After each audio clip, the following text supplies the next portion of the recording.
What is up, guys? The Fox is here, and today, welcome to another Gloat podcast, ladies and gentlemen. Today, this is the 2-year anniversary, ladies and gentlemen, of the Mr. Gloat podcast, and I don't like to make it a long video because even my first ever episode I made 2 years ago, it wasn't that long. And technically, it didn't have to be long. It didn't have to be. But yet again, when you look at it from my perspective, it's almost like there were some interesting moments in time that made you realize there were some great moments and there were some bad moments, but we have to get used to the fact because at the end of the day, not everything will be pixie perfect, but it's the way it goes. And when I go back in time, like considering it does say I made 101 episodes, even though I thought I made 100, my first episodes were just so short. Like I had videos that were less than an hour. Like my shortest video I ever did was 28 minutes and 57 seconds, which was my third video. And it was just back then was different. But ever since I did the Francis Ngannou and Anthony Joshua review of those video, which was also at the time when we look up the date when it was made, yes, March the 20th, 2024, it was pretty different. And it's pretty different for what it is. So I'm thinking of just doing a half an hour podcast, nothing crazy, and go from it there. And with only just a couple short topics I like to talk about before we get to the third topic. The first topic is that Murat Gassiev has decided to go out to fight mid-June or mid-July. He is the WBA regular heavyweight champion. And to be honest, he's not in a type of a state where he's going to go, Kuh! And then there you go. The fight happens. That's not what happens. Like you really have to build yourself up a lot sooner if you want to fight in July. And I think that's the case. So we don't know what's going to happen there, but whatever's going to happen, it better happen sooner than later. He's been fighting on to call out guys from Moses Atama, Michael Hunter, Philip Hergovich, Joey Zhang. It's going to be a doozy to try to figure out what he's going to do when time comes. But for now, we're just going to have to wait and see what happens. The second topic I would like to talk about, guys, is mostly talking about what the division is going to be like when the time comes. Because the only thing I still want to question right now is mostly, are we going to have an undisputed champion going on in any of the lower weight classes like we've had in women's boxing? And the only belts that aren't in the organization yet that are undisputed is the super bantamweight, super flyweight, and the light flyweight. But yet again, the light flyweight and super bantamweight are close to get their undisputed. And Mayela Flores and Ellie Scottney are getting their fight on April the 5th on the MVP W01 with Jake Paul promotion. So we'll see how that goes out. As for the super flyweight, it's still cold and dead. And with Evelyn Nazarena still unified champion in the light flyweight, but still has that one title, which is the WBC by Lourdes Juarez from Mexico. We don't know if they're even going to build this fight up, but it's going to be different if that does happen. And speaking about the lower weight classes, with everything going on, Jesse Rodriguez and the Wildebado Garcia are still on the max. They're still trying to organize Jesse Rodriguez to get the fight until he goes up to the next weight class. He has been calling out to fight with Naoya Inoue's brother Takuma. But yet again, I really can't say for certain whether that will come in play or not. But again, it could happen. But again, it might not.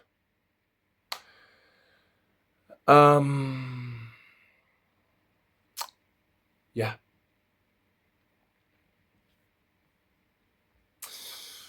Anyway, that's all I can say about it. Like that's all I can say about it. Because with everything else about the other titles, like the light flyweight and the minimum weight still have unified champion of Oscar Collazo. He already retained his title last week ago. And Rene Santiago is already facing off with another Japanese fighter. A guy named Shokichi Iwata defeated knockout CP Freshmart on March the 15th, about 5 days ago. And Thanon-Sak Simsri is taking on the ranked number 1 Mexican fighter that's not a champion, but is rated number 1 in the light flyweight. His name goes by Alfonso, and his name is Sergio Alfonso Mendoza, Cordova. And that fight is also taking place in Japan, even though both of these guys are not Japanese. And that's going to be on April the 13th. If that fight does take place, we'll see how Sergio does, because he might win this fight easily against the fighter mostly from Taiwan, just like knockout CP Freshmart. And if he loses this title just like CP Freshmart did, well, that might be tough. But Rene Santiago, with 4 professional losses, he's getting lucky. But his fight against Masataka Taniguchi on April the 3rd is going to be tough enough to see how that fight happens. So we got to be careful and see what happens when the time comes. But for now, with that happening through, Oscar Collazo and other people are believing that he should go up to weight class.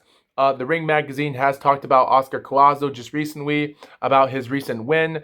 And they did say they were going to have him fight with Melvin Jerusalem, but might not happen. And Pedro Tendrin, another guy that's also Philippines like Melvin Jerusalem, is also holding on to a title. And we don't know if Collazo will get that fight with Pedro. Someone believes that they should just get the title on because Pedro Tendrin isn't that much of a promising, highly paid fighter.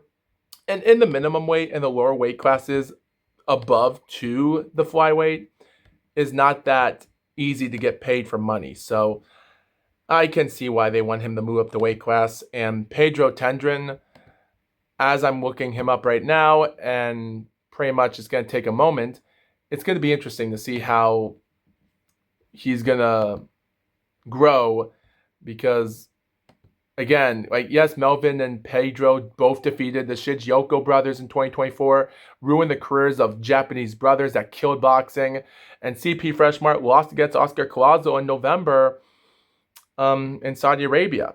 And CP Freshmart is not really good when he's fighting out of his country of Taiwan. So him fighting in Japan recently and losing again against a guy that he should have won easily, if it was in his country, that's a bummer. Again, April the 3rd, live in the Panchanga Resort and Casino in Temecula in California. Interesting place I haven't heard of. Pedro will make his IBF World Minimum Weight title defense against Gustavo Perez Alvarez. But for now, we don't know how it's going to affect the boxing, except even though Gustavo is Mexican. So if this guy does defeat Pedro Tendrin, we might get an easier payday for him and Oscar Collazo to battle with him. Or maybe have it with Melvin Jerusalem first and then fight this Mexican. So who knows? Who knows? Anyway, guys, with all that being said, guys, the real reason I'm making this half-an-hour podcast is for one reason. To review my top 5 undefeated fighters. Now, ladies and gentlemen, last year I did the top 10 undefeated boxers in the heavyweight that have retired. Unfortunately, Ike Ibeabuchi, that has been in prison since 1999, got out of jail. He fought a boxing fight last year in 2025. And then recently, over 50 years old, he lost. He's 21-1, and his career is just a waste of time because of that. And just seeing how Floyd Mayweather is now fighting Manny Pacquiao this year, because Floyd Mayweather is now taken with Mike Tyson in an exhibition, and now I just don't know what to say about that neither. It's just ridiculous. And who knows? And with Vladimir Klitschko, people saying that he's coming out of retirement, who knows what's going to happen with him and Alexander Usyk if that doesn't come out of place or something in the next 10 years. If Usyk does retire undefeated and goes out with a Vladimir Klitschko coming out, hey, I'm coming out of retirement, who knows? But again, guys, this list of fighters are not fighting again.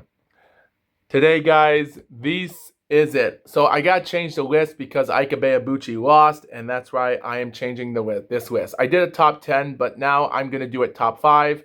I have made some changes, but again, some are the same.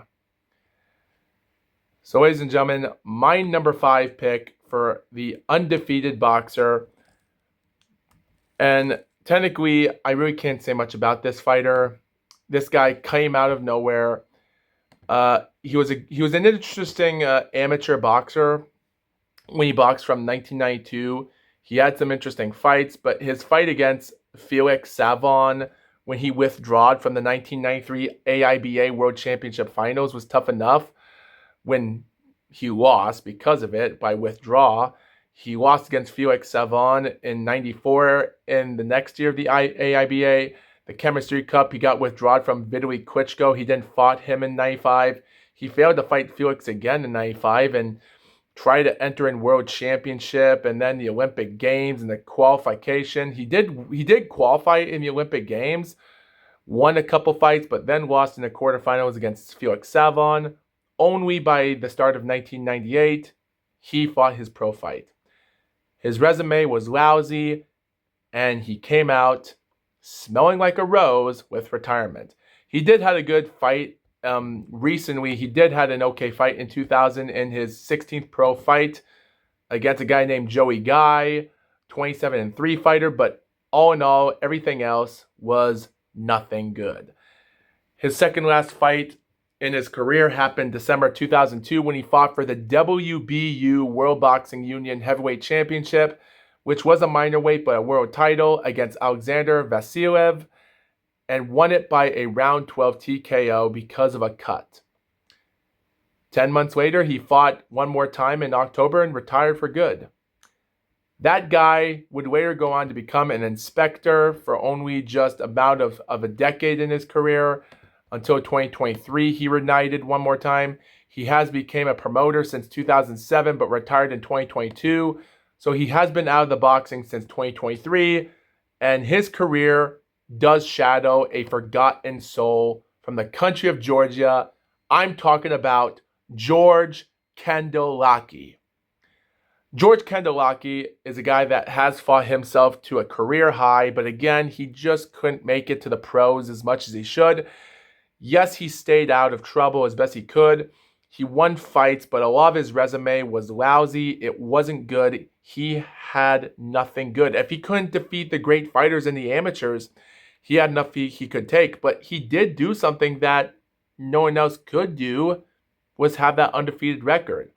And with 24 of his wins in his career, he emasculated 18 of them by knockout with a KO ratio of 75% in his 5-year span from 98 to 2003, and only fought 92 rounds. 92 rounds is pretty decent for what it is. And I will say, though, it is a promising career for this guy. But again, it's hard to understand if he even deserved to even have a legit world title shot. Again, I really can't say much about it. He might have had a couple interesting wins in his pro, but again, we just couldn't see if he could capitalize on it, and that's why I'm putting him up there. Yeah.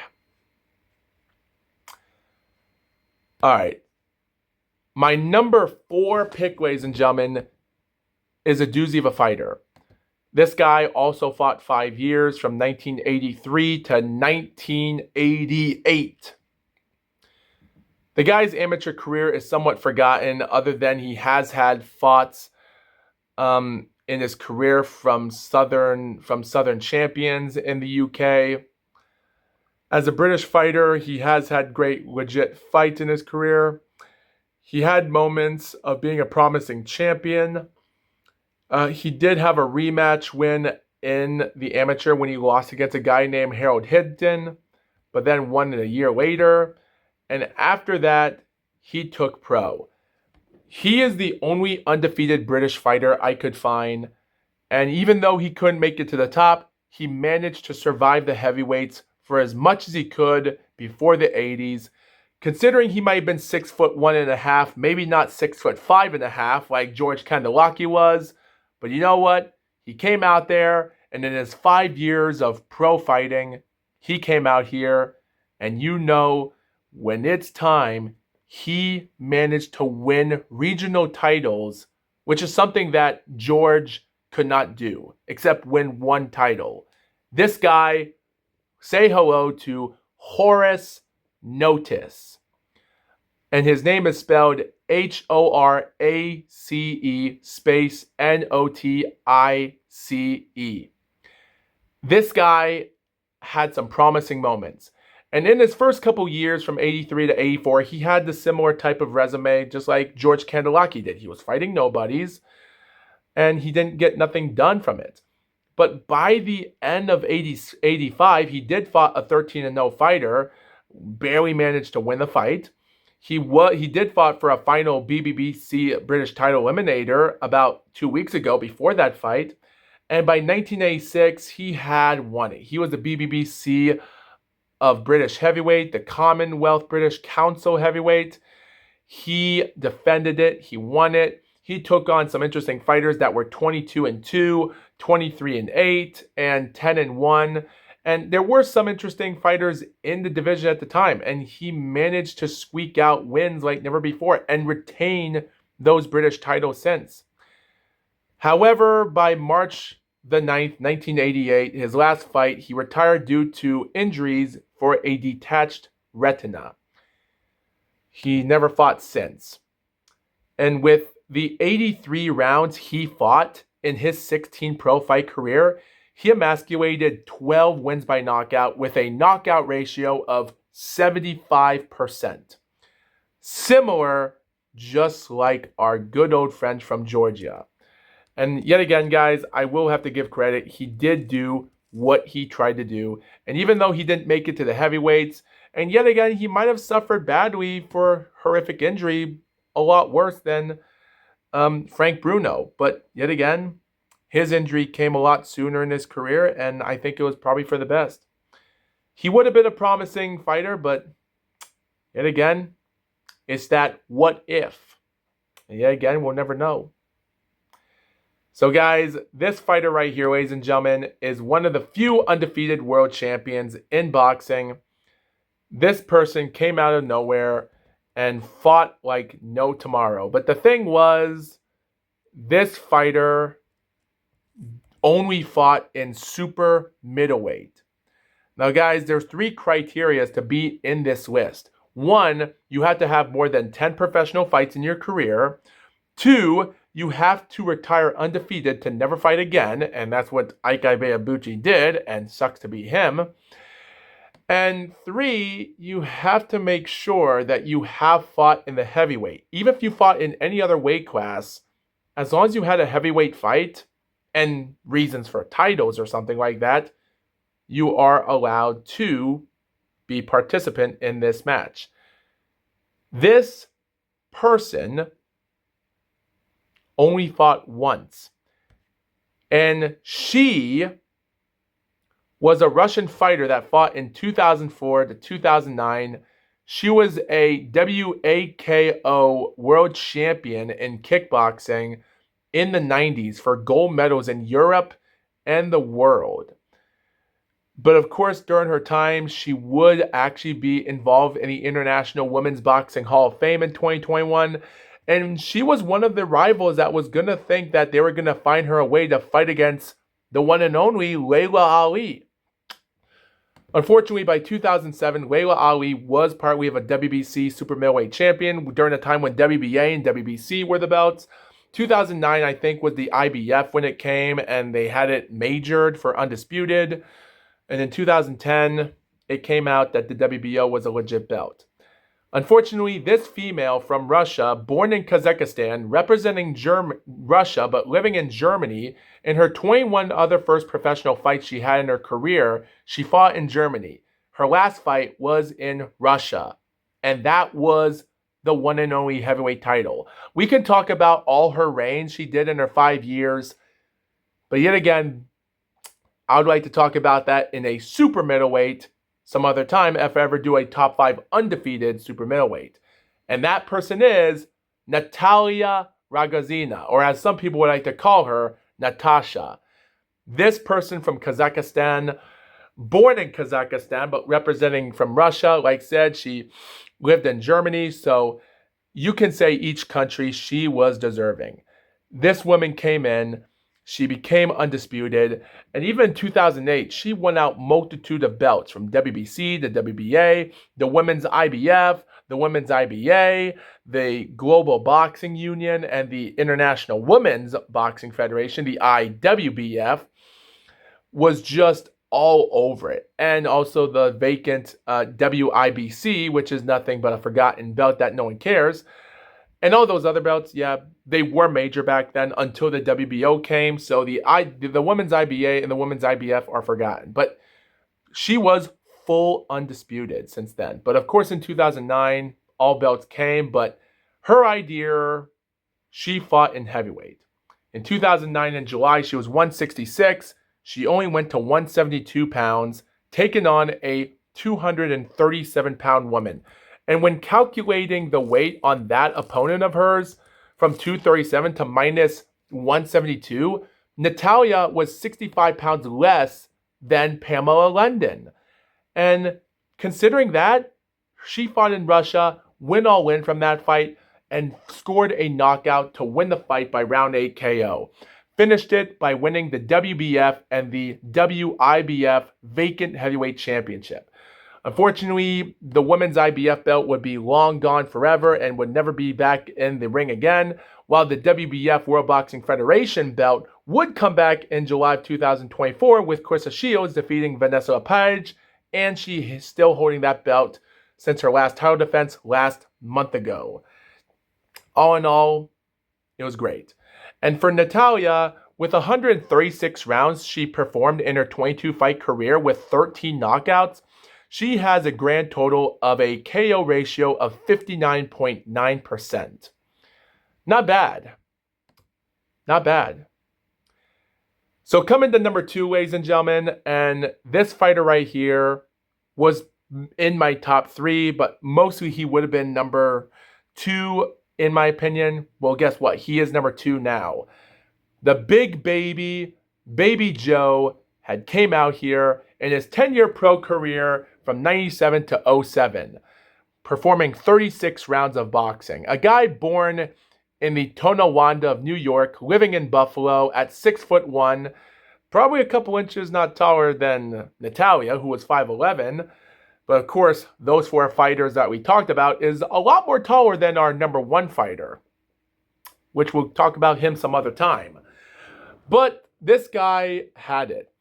Even though he failed to box well in the amateurs in his career, he lost against some interesting fighters. He was a United States Golden Gloves champion of 94 and 95 and failed to hit on with the Olympic Games from interesting fighters he fought against. He did had an interesting trilogy fight with a guy named Lawrence Clay Bay in heavyweight box at the time back in 94 and 96. Well, 96 mostly. But of course, that would all come into play because Lawrence Clay Bay would become a bummed fighter since. But the real story would come out differently until 1997. And when this big Baby Joe guy came into boxing, he was winning knockouts like never before. He came in there. And with 29 knockouts in his career, with 123 rounds performed, he has 80.56% ratio. But actually, his ratio should have been a lot higher if it wasn't for his injury in 2004. And when he came back in 2006 and 2007, well, mostly his last 7 fights were 4 knockouts, which the 3 of them, last of them were in 2007, all by first round, and the other was a round 2 in 2006, while the others were round 8, 6, and 4 unanimous decision fights. So, yeah. So it would have been mostly like 36 wins and 32 knockouts. His early career did have him score some decisions in his career. But of course, after he became the USA New York State champion heavyweight in 99, went on, when his first fight was against Joey Guy, as we did talk about, who also had a fight after George Kandalaki. A little bit of a little bit something in common there. So yeah, that's a little bit funny to talk about. But of course, by the end of 2000 was different. Of course, he would go on, and by 2001, to take on George Luis Gonzalez, the guy that got his career bummed from the Riddick Bowe thing. He defeated Burt Cooper, a guy named Derek Banks in 2001. But in 2002, he was performing in venues that were bigger than any other thing he did. He was with great promoters, from a guy named Sugar Ray Leonard. And Sugar Ray Leonard was an interesting promoter back in the day, and this guy helped him. And Baby Joe, known as Joe Messi, number 2 in the rank, I just hope you guys said his name before I did, was actually with promoter of Ray Leonard the entire time until his career ended in 2004, badly. But still, it didn't stop him on. Joe Messi went on, defeated David Izon for a great victory in 2002, scored a second-round knockout against Jason Curry, Robert Davis for the NABF heavyweight champion in 2003 to go first-round knockout, and of course, Davaro Williamson. And he was a knockout puncher, just like Ikabe Ibuchi. He was dangerous. He was into a barrage of punches like never before. Joe Messi was a murderer. Even though his fight in December of 2003 against Monty Barrett might have been tough enough, considering he did manage to recover the fight after scoring a knockout against Monty, and then Monty scored a knockout on him a couple rounds later and managed to barely recover the fight early on. So you can tell that he wasn't doing good in later rounds, just like Zhili Zhang. But his last fight against Vasily Jairov in March was the toughest fight ever, and ever since he barely recovered, getting knocked down a few times in the last rounds. And even though he was winning the rounds at the end, well, in the first 7 or 8 rounds or so, yeah, Vasilio barely almost had him there. And even though the fight ended controversial by unanimous decision with all scorecards reading 94-93, favoring Joe the winner, and with promoter Gary Shaw that was there that day, it was a controversial win, and it did question Joe Messi's career that he wasn't going to be against the top contenders. But if you can take a good knockout against him, he might be dangerous against the right opponent. He was with the right opponents at the wrong time, but he got lucky. And like I said before, a day after that fight against Vasilio, he received with 2 suborbital hematomas, blood clots, and surface to the brain. A day later, Messi's license of the boxing state Nevada was suspended for him because of the conditions he had, and they had to rule it in court with his team. And they ruled Messi's suspension ended by his license expirement, even though he didn't fight until April of 2006. But that injury made him change. He barely fought, scored knockouts, and he would try to recover through in his career. He would fight in ESPN on Fox News in one fight in 2006. But of course, in 2007, he would come back finally being a knockout fighter as he signed on with Bob Arum to fight in his professional fight, and even a guy named Randy Mann, another fighter he promoted a couple months later. And then, as I said before, these last 3 fights in 2007 ended by first round knockout. And his last fight 6 months later in October against Shannon Miller became his great finale for the WBC USA heavyweight champion. And it was a great victory. It was a great win. And again, with these fights being live televised, it does stink that he just never managed to get up to a great career because of it. He got pushed in too soon, but as a white hope, it does make you wonder. He would have had a lot of more promises in his career. Yeah. So guys, the final person on this list I will talk about some other time, but I think we all have to agree with. Who has 49 wins?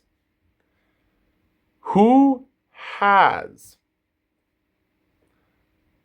49 wins, 43 by knockout, and a guy with a massive winning percentage of 87.76% knockouts from 47 to 55, and with 241 rounds in his career?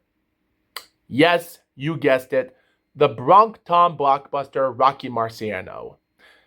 Guys, I'm thinking about doing a 3-part series talking about his chapters from his start of his career and then how he managed to get to the contenders and his champion another time. I feel like spreading them out as a series, so I think that's probably for the best to save it there. But yes, he will be number one, and who knows? He might be number one for a long time, and that's true. Even though with Natalia Ragazzini and Rocky Marciano, the two only undefeated heavyweight fighters in boxing, I give Rocky Marciano number one. And that right there is the truth. So thank you, viewers, for watching this short podcast. And for the 2-year anniversary, I hope you viewers enjoyed this 2-year anniversary. And with that being said, see you next time. Bye-bye.